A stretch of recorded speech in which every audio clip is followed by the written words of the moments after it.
Kendim buradan böyle bir görüntüsünü almak istedim. Evler xaraba qalıb.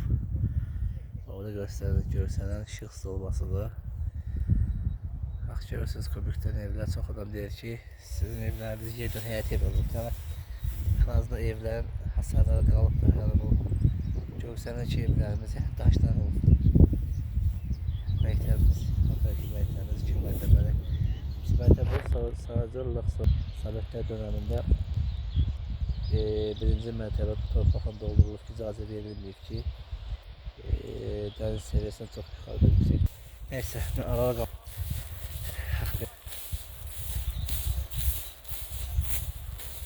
Güzellik var, yaşıllıktır. Təhlükə mənbəyi bir dənə ilanlardır.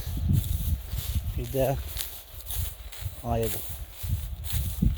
Sökəndimiz hələ ki gözümüzə görünən bunlardır. Başqa yaban heyvanlar var. Sadəcə olaraq kənddə maşallah çox adam olduğu üçün, təsərrüfatlarımıza gəldiyi üçün çox heyvanlar hələ ki görsənmir. Bu da gəlirəm. Bu da Şov Dəriyə qalxandır.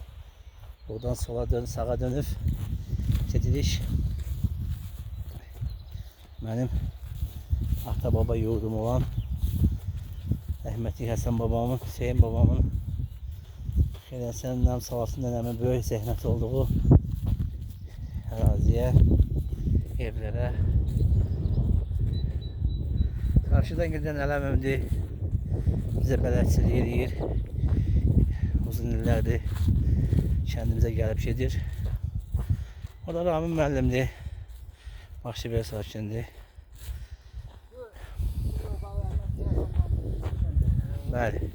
Oradan dəlik döndük. Oradan da bəli, aşağıda klubdur. Mədəniyyət evimizdir. Allah şəhidlərimizə rəhmət eləsin. Allah Həsən babama, Salatın nənəmə, Xeyləsənə rəhmət eləsin. Mən çəkiliş eləmişdim burada keçənlər. Maşallah.